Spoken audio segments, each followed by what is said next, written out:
Como es sabido, actualmente los laboratorios de patología clínica a nivel nacional vienen utilizando las herramientas moleculares.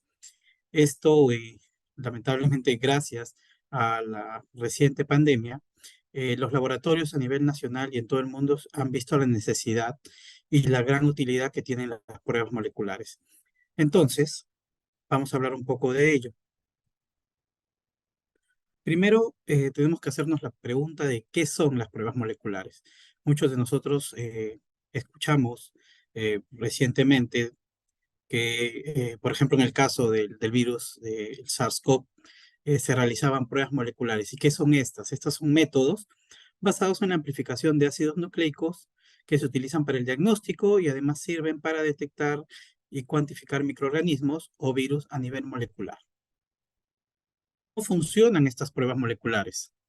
Estas pruebas moleculares lo que hacen es amplificar el material genético del microorganismo o virus y gracias a la detección de unas sondas que se hibridan con este material genético, estas sondas además tienen una marca fluorescente, estas pueden ser detectadas por un equipo eh, que le vamos a llamar más adelante el termociclador y vamos a desarrollar con ella una prueba que en la actualidad se conoce como el PCR en tiempo real.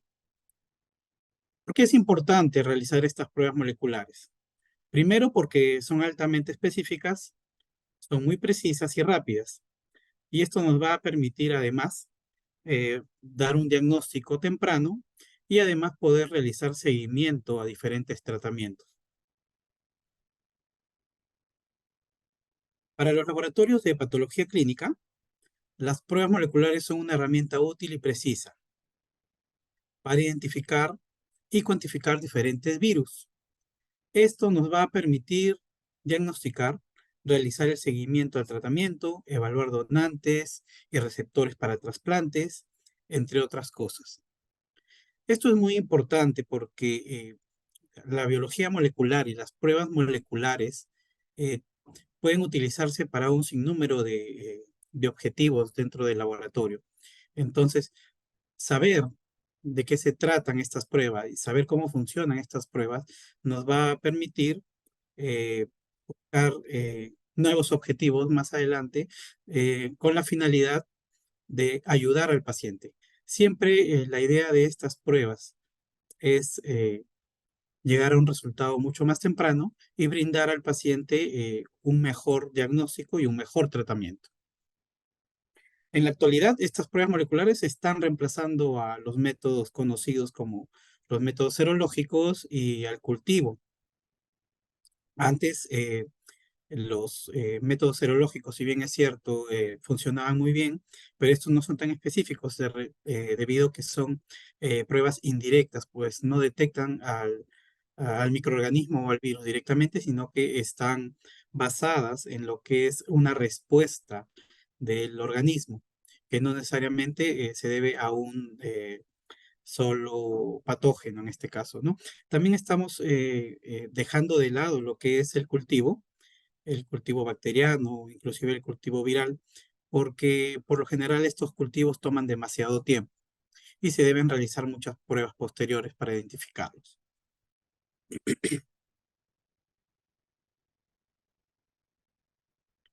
Aquí, en esta tabla, podemos ver algunos agentes infecciosos de importancia clínica.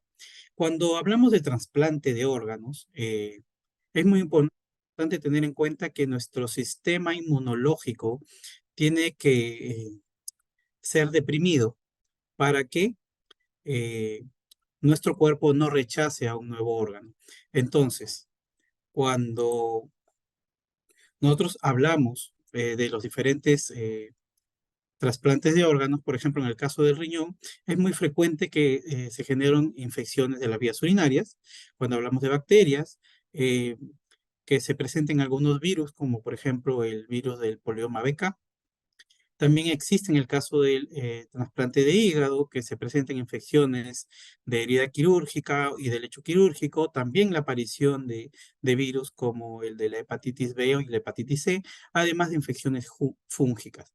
Y eso no solo sucede con el riñón, el hígado, también puede suceder con el trasplante de corazón, pulmón, páncreas, intestino delgado. Entonces, nuestro cuerpo cuando, bueno, el paciente en este caso necesita o recibe un trasplante, es muy probable que si no se han hecho las pruebas adecuadas o no se hace el seguimiento adecuado, pueda aparecer alguna de estas infecciones. Y esto debido a varios factores.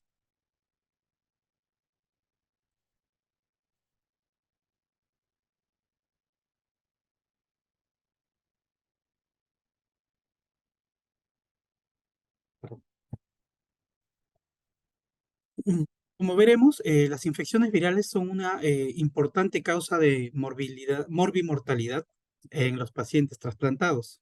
El riesgo de la infección viral va a depender de varios factores. Puede ser el tipo de trasplante, la intensidad de la inmunosupresión y la susceptibilidad del receptor. ¿Esto qué quiere decir? Que dependiendo el tipo de órgano que es trasplantado, van a haber diferentes factores de riesgo. Dependiendo el tipo de droga o medicamento que se está utilizando para disminuir el sistema, la respuesta inmune, vamos a tener otro efecto. Y así también va a depender mucho del organismo, cómo va a responder a estos diferentes casos. Eh, Van a existir efectos directos y efectos indirectos. Y estos van a derivar en muchos casos de algunos tipos de virus o algunas infecciones presentes, como es en el caso del citomegalovirus o del virus humano del herpes 6. Eh, por ejemplo, va a existir un riesgo de replicación, o mejor dicho, la presencia de estos virus va a favorecer la replicación de otros virus, lo que podría implicar que se dé el rechazo del trasplante.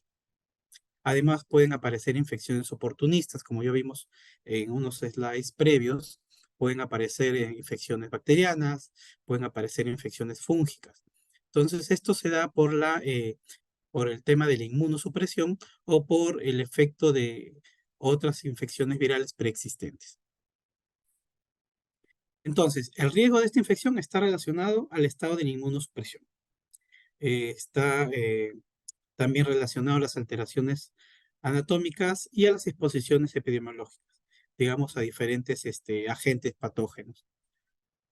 Entonces, los factores que van a determinar el estado de la inmunosupresión son las enfermedades de base o las preexistentes, las infecciones latentes, pretrasplante, medicamentos antes y después del trasplante y la presencia de infecciones con virus inmunomoduladores. Esto es muy importante porque si el paciente o la persona que va a recibir un órgano eh, tiene ya alguno de estos virus también van a afectar mucho lo que es la respuesta inmunológica.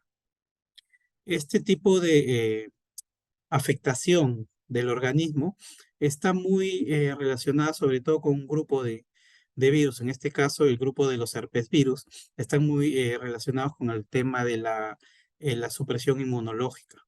Entonces es muy importante realizar una detección temprana antes de realizar un trasplante. Aquí podemos ver en este cuadro algunos virus de importancia clínica y algunos de los efectos que van a generar en el organismo después de un trasplante.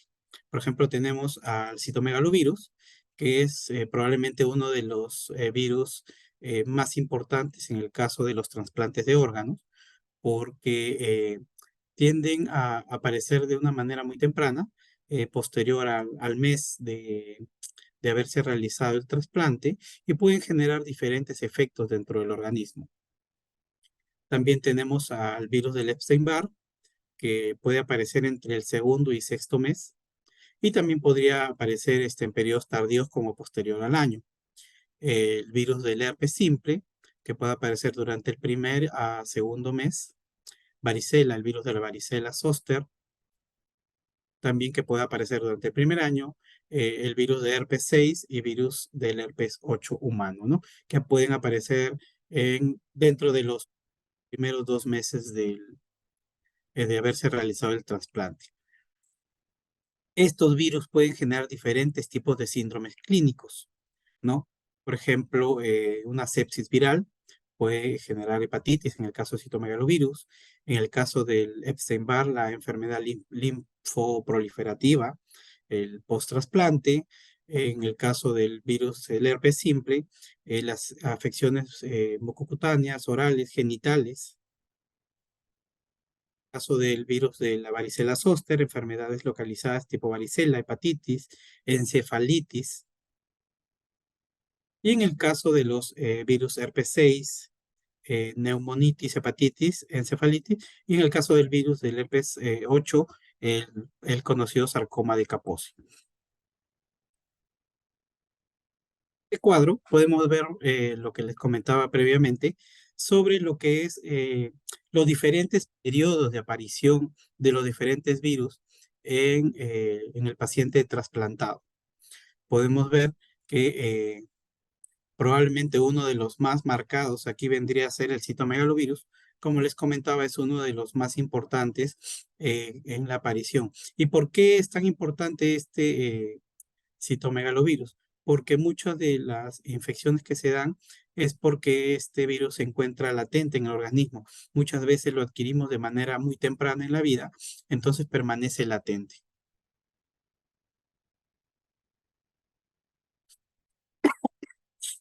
Perdón. En esto, bueno, vamos a hablar un poco nada más de cada uno de estos agentes. Como les decía, el citomegalovirus es la principal causa de morbilidad y mortalidad de origen viral en los pacientes trasplantados. Eh, Tiene efectos directos, por ejemplo, el síndrome viral, que viene acompañado de neutropenia y trombopenia, la enfermedad invasora por citomegalovirus, cuyo riesgo se incrementa de forma exponencial con el aumento de la carga viral. Bueno, y eso tiene sentido, ¿no? Afecta a órganos como pulmón, hígado, tracto gastrointestinal, la retina y puede producir también daño tisular. Esto debido a una respuesta inflamatoria exacerbada, ¿no? En el caso del virus de hepatitis B y C, bueno, es bien conocido que estos virus causan enfermedad hepática, que puede ser crónica, y más adelante puede generar daño de tejido y una cirrosis o un cáncer hepático. Eh, en el caso del virus de la hepatitis C, este tiene una recurrencia muy alta en el post-trasplante y además es mucho más agresivo. En caso del virus de la hepatitis B, es menos recurrente que el virus de hepatitis C. Y así también se encuentra mucho menos, se realizan mucho menos pruebas para este agente, debido a que tiene una recurrencia mucho menor. Además, también tenemos al virus de Epstein-Barr, el virus también del poliomavirus, BK. Estos virus, por ejemplo, el virus de Epstein-Barr, que eh, genera una enfermedad linfoproliferativa, que puede englobar diferentes tipos de síndromes o trastornos. Mientras que en el caso de la infección por el polioma BK, este se encuentra en el 65% de los pacientes trasplantados renales. Esto es muy importante porque, como les comentaba hace un momento, pues, el tema del citomegalovirus, en el caso del polioma BK, este también puede encontrarse o podemos adquirirlo en etapas tempranas de la vida y va a permanecer latente en nuestras células renales. Entonces, cuando se da un trasplante, sobre todo un trasplante renal, es muy probable que este vuelva a aparecer, ¿no? De una manera obviamente mucho más agresiva. También tenemos a los virus del tipo de herpes, el herpes simple 1, herpes simple 2 y el virus de la varicela zóster, ¿no? Como les comentaba hace un momento, estos virus de la familia de herpes viride son muy inmunomoduladores, tienden a bajar las respuestas inmunológicas. Entonces, como vimos en el cuadro anterior también, tienden a aparecer en algunos casos en etapas muy tempranas, ¿no? Entre el primero y segundo mes post-trasplante. En el caso del virus del herpes simple, este tipo 1, este está muy asociado a las lesiones orales, pueden producir gingivoestomatitis, mientras que en el caso del virus simple tipo 2, este por lo general está asociado a las enfermedades genitales o perianales. En el caso del virus de la varicela zóster, este se encuentra entre el 2 y 10% dentro de los trasplantes renales y hepáticos, y un 20% para lo que son los trasplantes cardíacos. Entonces, de todos estos virus que vengo comentándoles, es muy importante hacerles un seguimiento o una identificación previa, porque muchos de estos van a estar asociados a una latencia, es decir, ya se encuentran previamente en el organismo. Respecto al VIH, al virus de inmunodeficiencia humano, es muy importante realizar unas pruebas de detección en el potencial donante vivo y además también en el receptor del órgano. ¿Y esto por qué? Porque es bien sabido que el virus va a reducir la respuesta inmunológica. Ahora, si bien es cierto, antes se les negaba bueno, la opción o se les negaba a los pacientes que necesitaban un órgano que eran seropositivos para el virus de VIH, en este caso, la terapia con antirretrovirales de gran actividad, tratamiento TARGA que se conoce ya a nivel mundial, reducen tanta la carga viral de estos pacientes que ya es aceptado que puedan recibir órganos, de tal forma que ya los datos o el periodo de supervivencia ya son comparados con las personas que son negativas para la presencia de este virus.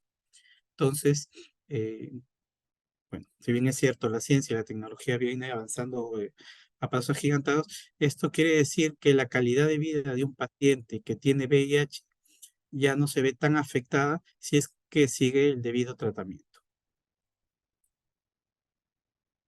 Y ahora voy a hablaros un poco de lo que son las técnicas que se utilizan en el laboratorio. Principalmente vamos a hablar de una técnica, creo que ya han escuchado todos ustedes de ella, que viene a ser el PCR. Pero antes de entrar a lo que es la prueba molecular propiamente dicha, hay que hablar de lo que vendrían a ser los ácidos nucleicos y cómo los vamos a obtener. En el laboratorio, nosotros contamos con diferentes tipos de equipos, técnicas y kits para obtener los ácidos nucleicos, que pueden ser ADN o ARN. Dentro de estos métodos de extracción de ácidos nucleicos, tenemos bueno, a lo que vendría a ser el método de extracción en columna, que vendría a ser un método manual. En la actualidad se utiliza en muchos laboratorios a nivel nacional, que es un método relativamente sencillo y rápido, no requiere de equipos muy sofisticados ni caros, y los pueden hacer en la mesa de un laboratorio con las debidas condiciones de seguridad. Pues en este gráfico vemos lo que vendrían a ser algunos de los componentes. Estos Este método de extracción en columnas se basa en el principio básico de lo que es la afinidad por los ácidos nucleicos con los diferentes tipos de resinas que tienen una carga que va a favorecer la unión de los ácidos nucleicos con ella. En el último gráfico podemos ver que en un tubo de laboratorio, que nosotros le vamos a llamar tubo de microcentrífuga, vamos a tener una preparación de una muestra que en este caso puede ser plasma, sangre total, suero, o para el caso del polioma BK inclusive podríamos utilizar orina. Entonces vamos a realizar un proceso de lisis de esta muestra. Y luego de hacer este paso de lisis, vamos a pasar la muestra a través de una columna. Como pueden ver en este gráfico, en los tubos vamos a tener una pequeña columna que tiene un filtro. Este filtro puede ser una resina de celulosa o una resina, bueno, dependiendo la marca o dependiendo el proveedor, que tenga afinidad por el ácido nucleico.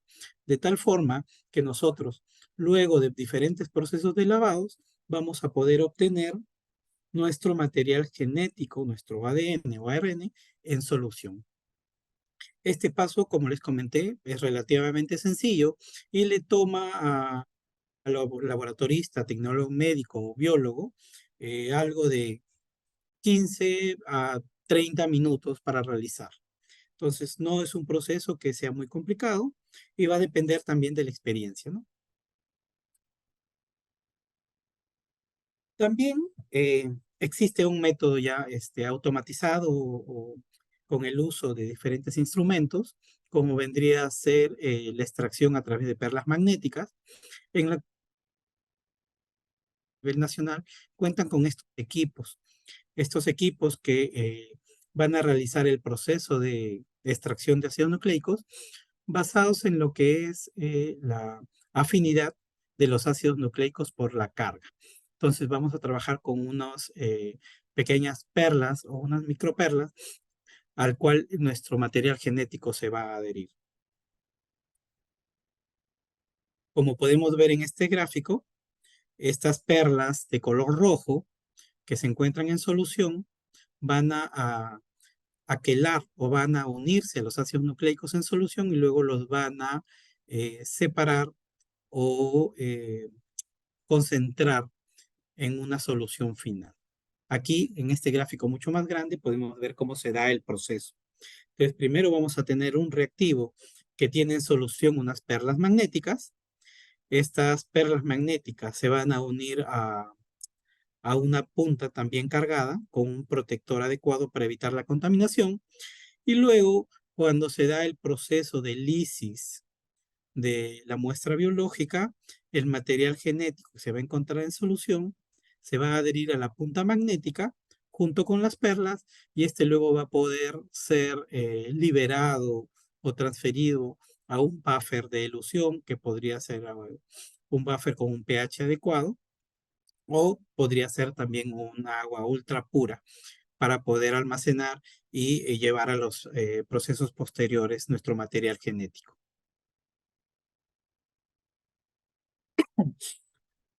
Perdón. Ahora vamos a hablar de lo que es la prueba molecular por excelencia, que vendría a ser la reacción en cadena de la polimerasa.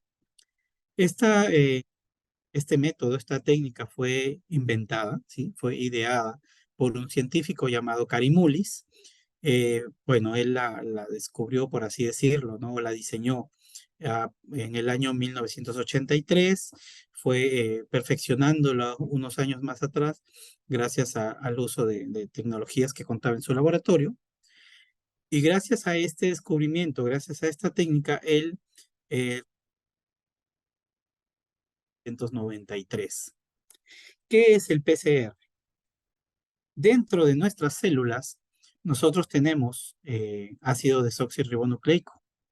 Este ADN dentro de nuestras células se duplica cada vez que una célula se duplica. Entonces, lo que este científico hizo fue llevar al laboratorio esta duplicación del ADN utilizando, vamos a llamarle recipientes u ollas con diferentes temperaturas. Nosotros sabemos que el ADN tiene una doble cadena. Entonces, para que se dé el proceso de duplicación del ADN, lo que se tiene que hacer previamente es la ruptura de esta doble hebra y llevarla a la desnaturalización, lo que significa tener dos hebras de ADN separadas, ¿no? Entonces sería un ADN monocatenario. Lo que hizo Karimulis fue eso. Él llevó el ADN a temperaturas muy altas de tal forma que se liberó la cadena y se quedó como una monocadena. Dentro de esta solución, él agregó unos ingredientes, vamos a llamarlos así, o moléculas, que son los dinucleótidos trifosfato. Agregó unas moléculas llamadas cebadores.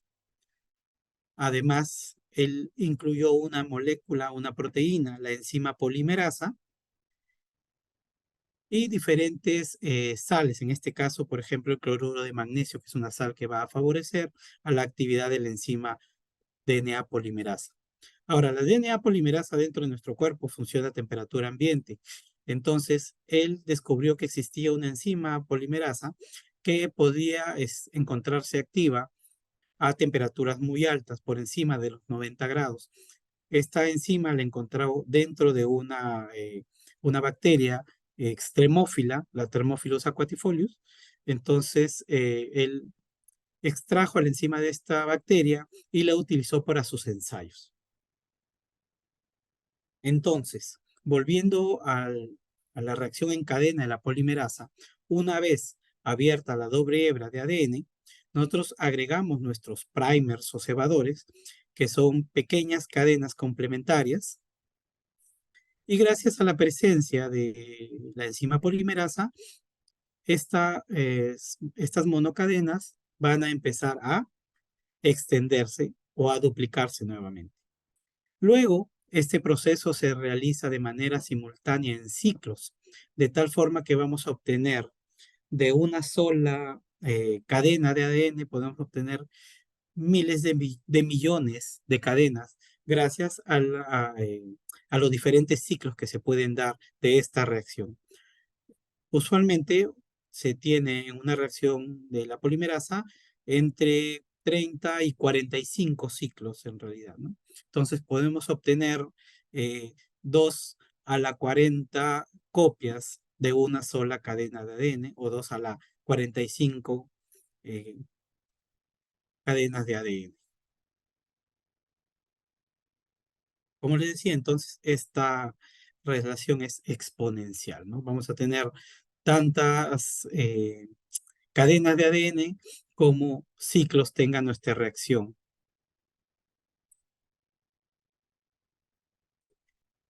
Si bien es cierto, el- nosotros, o mejor dicho, la reacción en cadena de la polimerasa se ideó de una manera un poco trabajosa, por así decirlo. Necesitaba la presencia de equipos, tras desarrollos y análisis, donde se incluían termocicladores, se incluían cámaras de electroforesis, se incluían equipos con luz ultravioleta o transiluminadores.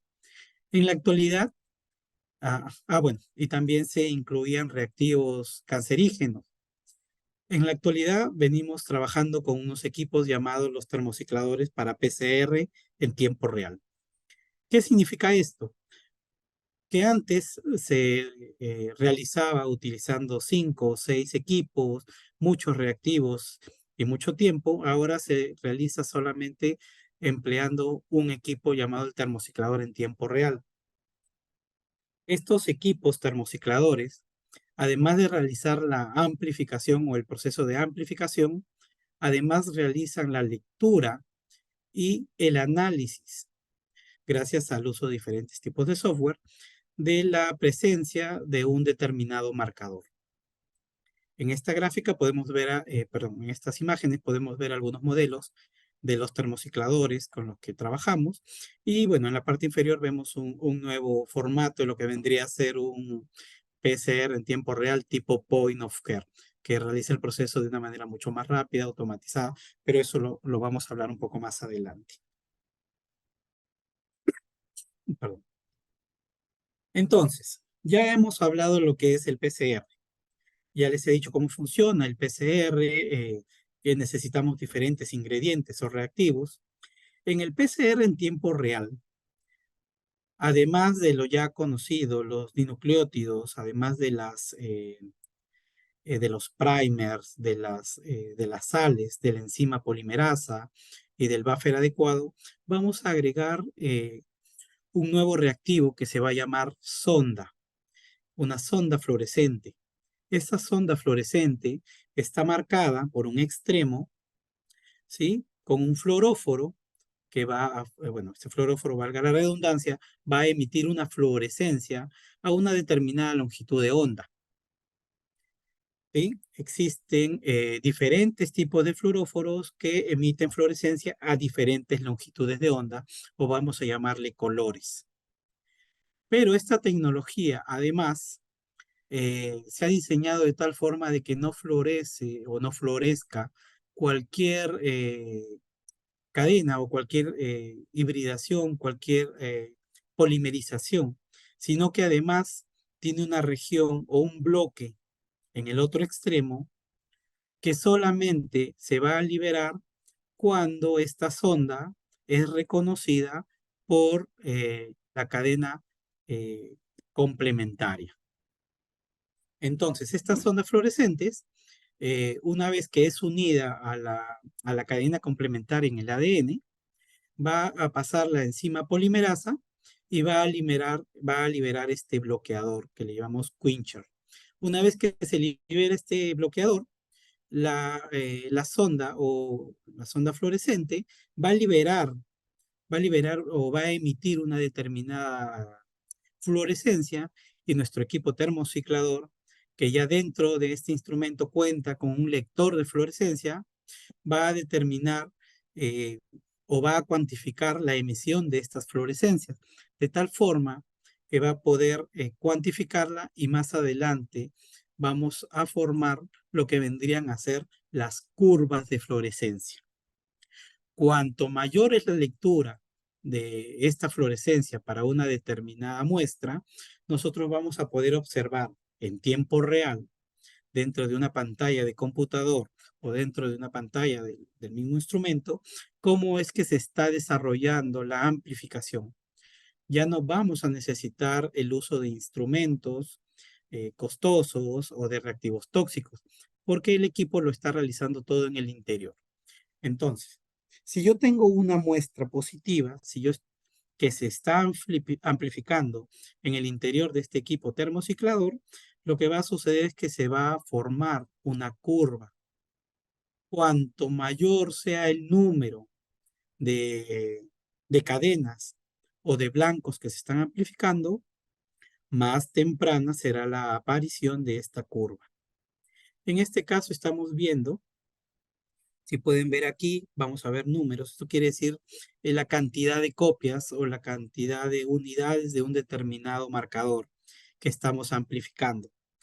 Cuanto mayor es la cantidad o mayor es la carga de este marcador, entonces más temprana será la aparición de una curva.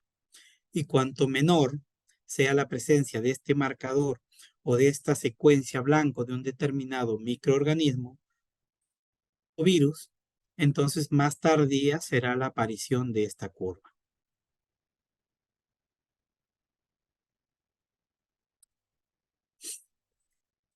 Y para en el caso de lo que vendría a ser la cuantificación, ya no solamente vamos a ver presencia o ausencia de una determinada curva. En el caso anterior estábamos viendo la diferente amplificación. Cuanto mayor es la carga o mayor es la presencia de un blanco, más temprana será la aparición de esa curva. Pero si no tenemos la presencia de ese marcador, si no tenemos la presencia de ese ADN que estamos buscando, entonces nuestra curva nunca va a emitir fluorescencia, nunca va a aparecer, nunca se va a formar una curva, como vemos aquí, en esta línea plana, ¿no? Este vendría a ser una especie de control negativo. Entonces, cuando nosotros estamos ya en el laboratorio, queriendo primero identificar o querer saber si está presente un microorganismo, simplemente podemos hacer un PCR cualitativo que nos va a decir presencia o ausencia de un marcador. Pero si nosotros queremos saber la cantidad, queremos saber el número de copias de este blanco o de este microorganismo presente en un paciente, vamos a hacer una curva estándar. Perdón. Entonces, ¿qué es la curva estándar? La curva estándar viene a ser la presencia de un determinado marcador con diluciones conocidas, que por lo general son diluciones hechas ya en el laboratorio, que nosotros podamos presentar o amplificar dentro de este termociclador y como tienen concentraciones conocidas de un determinado marcador, cuando nosotros hacemos nuestra amplificación, estas curvas van a aparecer en diferentes tiempos, en diferentes ciclos. Y nosotros ingresando los valores de concentración de estos diferentes curvas estándar, de estos marcadores estándar, el equipo con el software propio va a realizar una curva estándar con los valores conocidos, de tal forma que cuando nosotros queramos buscar o queramos cuantificar una muestra desconocida, simplemente el equipo va a realizar el proceso de extrapolación y nos va a indicar cuál es el valor o cuál es la carga de esa muestra desconocida. De tal forma que nosotros podemos hacer las lecturas de cargas virales o la lectura de presencia de un determinado patógeno gracias a la presencia de eh, estándares de cuantificación. ¿Y qué son los estándares de cuantificación? Vienen a ser tubos de reacción donde se van a encontrar diluciones de un material genético conocido y esto nos va a permitir o esto va a permitir a que el equipo realice ya una curva estándar para nosotros obtener el valor de la carga viral. En esta imagen vemos diferentes ejemplos, ¿no? Donde nosotros vemos cómo se ha hecho nuestra curva estándar y vemos además cómo se observa lo que vendría a ser la etapa del PCR con la presencia de estos estándares y diferentes duplicados. No es necesario en realidad en el laboratorio realizar muchos duplicados o duplicados, triplicados de una curva estándar. Por lo general es útil con una sola repetición. Muchos de los equipos, o perdón, de los kits, de los productos comerciales, ya vienen con los reactivos para realizar la curva estándar, solamente para realizar la reacción de PCR, ingresar los valores y estos equipos ya nos dan la curva lista solamente para que realice el proceso de extrapolación matemática. Entonces, eh, estas herramientas nos ayudan y nos permiten tener resultados de manera mucho más rápida. Estas son algunas de las marcas con las que actualmente estamos trabajando. Muchas de ellas probablemente ya las conocen. Y hablando de las pruebas de laboratorio que se realizan, bueno, en el laboratorio clínico, en el laboratorio de patología clínica, vemos que principalmente se va a realizar la identificación y cuantificación de el virus de inmunodeficiencia humano, citomegalovirus, hepatitis C y hepatitis B.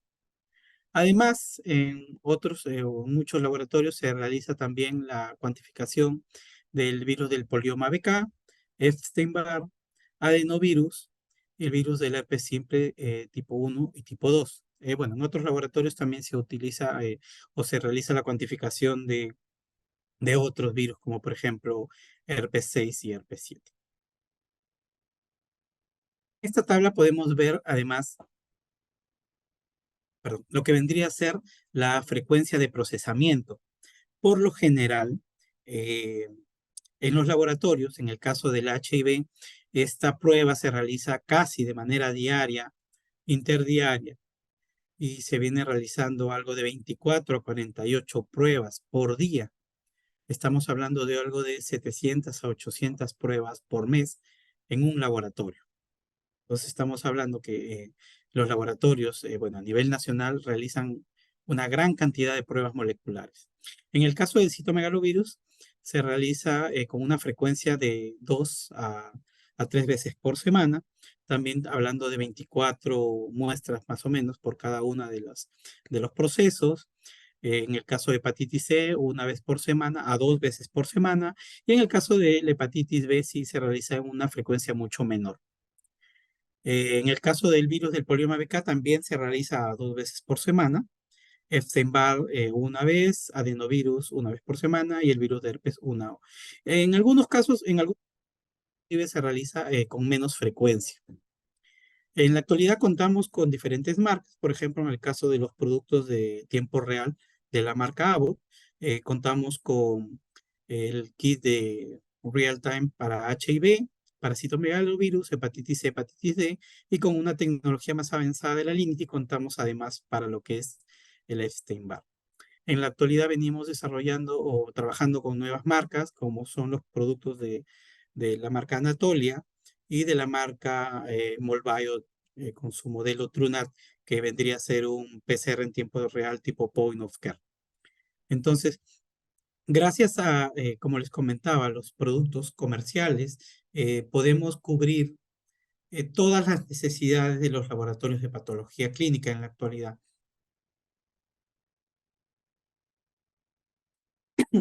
En estas tablas podemos ver lo que vendrían a ser los límites de detección para muchos de estos reactivos. Podemos ver que en el caso de HIV tenemos un límite de detección, caso el más bajo para lo que es la marca Abbott, que es de 40 unidades por mililitro. En el caso del kit de Anatolia tenemos de 50 unidades por mililitro. Entonces, dependiendo la necesidad del laboratorio y bueno, las regulaciones del Ministerio de Salud o las regulaciones de la Organización Mundial de la Salud, dentro de estos estándares, nuestras diferentes marcas cubren o cumplen con todos los requerimientos que estos diferentes organismos rectores nos solicitan. ¿Cuáles son las ventajas de las pruebas moleculares? Primero, que tienen una alta especificidad. Como les comenté, hablando del PCR en tiempo real, estas sondas fluorescentes, estos primers, son específicos para una región en un determinado blanco, en un determinado microorganismo o virus. Entonces estamos hablando de una alta especificidad. Son muy precisas. Además, la sensibilidad de las pruebas moleculares nos va a permitir una detección temprana de infecciones. Esto va a permitir que el médico o el patólogo clínico recomiende al médico tratante, ¿no? Diferentes opciones, tratamientos adecuados. Estas pruebas son muy rápidas. Antes, las pruebas moleculares tardaban 2 días mientras se realizaba la extracción del ácido nucleico. Luego se tenía que limpiar, por así decirlo, el ambiente porque existen unas moléculas contaminantes llamadas amplicones. Y luego se tenía que realizar la amplificación y posterior análisis utilizando equipos, como ya les comenté. En la actualidad, las pruebas moleculares se pueden realizar entre, vamos a decirle, 4 horas a 45 minutos a 1 hora. Entonces, estamos hablando que los tiempos con las pruebas moleculares se han reducido mucho. Y esto gracias a la necesidad de contar con pruebas en el bien del paciente. Además, estas pruebas actualmente son automatizadas. Muchas de ellas, como ya les comenté, por ejemplo, en el caso de la tecnología de Molbio, ya se utilizan cartuchos o chips, donde se coloca la muestra con un mínimo tratamiento y esta nos va a dar un resultado y un análisis dentro de la hora. Entonces nosotros podemos inclusive brindarle al paciente con la espera de 1 hora un resultado o al médico tratante.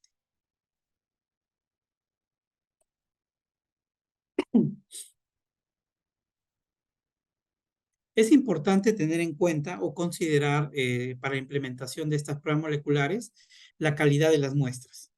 Estas muestras deben ser obtenidas de manera adecuada y deben ser transportadas correctamente para evitar resultados erróneos.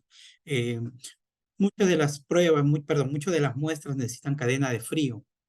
Entonces es muy importante, por ejemplo, en el caso de cuando se realizaban las pruebas para COVID, estos hisopados se mantenían, por lo general venían desde provincias y se mantenían a 4 grados o de 2 a 8 grados en coolers especiales. Lo mismo sucede con las muestras sanguíneas. Si no van a ser utilizadas o trabajadas al instante, estas deben ser mantenidas, ¿no? A entre 2 a 8 grados para evitar su deterioro. En el caso de la interpretación de los resultados, es muy importante que estas pruebas moleculares sean evaluadas por personal capacitado, tecnólogo médico, biólogos, médicos patólogos, que ya conozcan estas pruebas o que estén capacitados para el análisis de estas pruebas. Es muy importante que estas pruebas sean, que los resultados sean interpretados por el personal capacitado. Si bien es cierto, muchas de las pruebas actuales necesitan la mínima intervención del profesional del laboratorio, siempre es muy importante que los resultados sean evaluados por el personal capacitado. Si bien es cierto, el costo de las pruebas moleculares antes era muy elevado. Recuerdo que antes una prueba molecular podía costar algo de 600 a 1.500 soles. En la actualidad, estas pruebas pueden reducir 80 a 200 soles, dependiendo del tipo de prueba que se solicite. Entonces, cuanto mayor es el número de pruebas que se realizan, entonces el costo disminuye y todo esto es en favor del paciente, ¿no? ¿Cuáles son los retos que tenemos para las pruebas moleculares? La universalidad del uso de estas pruebas. Eso significa que queremos que a nivel nacional, hablando del Perú, eh, en todos los rincones del país haya un centro de salud donde se pueda realizar una prueba molecular y no se tenga que esperar 3 meses para un resultado. Recuerdo hace algunos años que viajé al interior del país para, para una capacitación. Me contaba el personal profesional en este laboratorio que las pruebas de hepatitis B demoraban 3 meses en tener un resultado, desde que llegaban al centro hasta que eran enviadas a Lima y luego hasta que Lima les devolvía el resultado. Entonces necesitamos además mayor accesibilidad. Ya hemos hablado de la reducción del costo, ya hemos hablado de la reducción en la cantidad de equipos. Entonces, ahora tener centros con equipos más asequibles a la población. Reducir el costo de la tecnología, como les comentaba, al haber aumentado el número de pruebas, también se puede reducir el costo de estas pruebas. ¿Cuáles son las limitaciones? Eh, el personal capacitado es muy importante. En la actualidad, es cierto, hay mucho personal en los laboratorios con experiencia. No muchos de ellos cuentan con lo que es la experiencia en las pruebas moleculares. Si bien es cierto, en la actualidad se están implementando muchos más centros, entonces también está aumentando el número de profesionales capacitados. Requerimiento de equipos especializados, infraestructura adecuada. El, Uno de los principales retos que se dio durante la pandemia era la implementación de laboratorios. Si bien es cierto, los equipos ahora son mucho más sencillos, más pequeños, siempre es necesaria tener la infraestructura adecuada. No estamos hablando de niveles de bioseguridad 3 o 4, sino estamos hablando de laboratorios que cuenten con lo mínimo, como vendría a ser agua potable, electricidad estable, un lugar separado del lugar de toma de muestra, para evitar sobre todo la contaminación o el deterioro de los equipos. Entonces, si bien es cierto, en la actualidad hay muchos laboratorios, lamentablemente muchos de ellos no cuentan con los sistemas eléctricos adecuados, ¿no? Subidas o bajadas de tensión dañan muchos de nuestros equipos. Y además, no hay priorización en la compra de estos insumos o de estas pruebas moleculares. Muchas veces las compras a nivel nacional tardan meses. Entonces, el personal o las personas que necesitan estos reactivos o insumos no pueden tener acceso a ellas en el tiempo necesario. Alguna de las conclusiones que podemos sacar de esta presentación es que las pruebas moleculares son una herramienta útil y precisa para la identificación de los virus en los laboratorios de patología clínica. Es una herramienta útil, es una herramienta que ya se está utilizando a nivel nacional. Muchos, gracias nuevamente, gracias de una manera un poco triste a la presencia de esta pandemia, muchos laboratorios se han implementado. Entonces, a nivel nacional y casi en todo el Perú, salvo algunos departamentos, ya contamos con laboratorios de biología molecular especializados. Lo que faltaría ahora es implementar los diferentes tipos de pruebas. Las pruebas moleculares son rápidas, específicas y eficaces en la detección temprana de infecciones. Sin embargo, deben ser evaluadas para cada caso individual, teniendo en cuenta la especificidad de la prueba, la calidad de la muestra y el costo. Cierto, no todas las pruebas se pueden realizar en todos los laboratorios.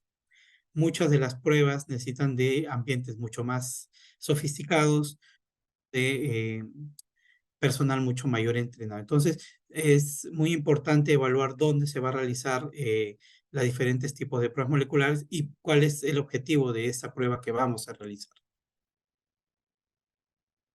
Bueno, esta es una foto del equipo de la unidad de banco de órganos con la presentación de algunos de nuestros equipos. Bueno, muchas gracias por su atención.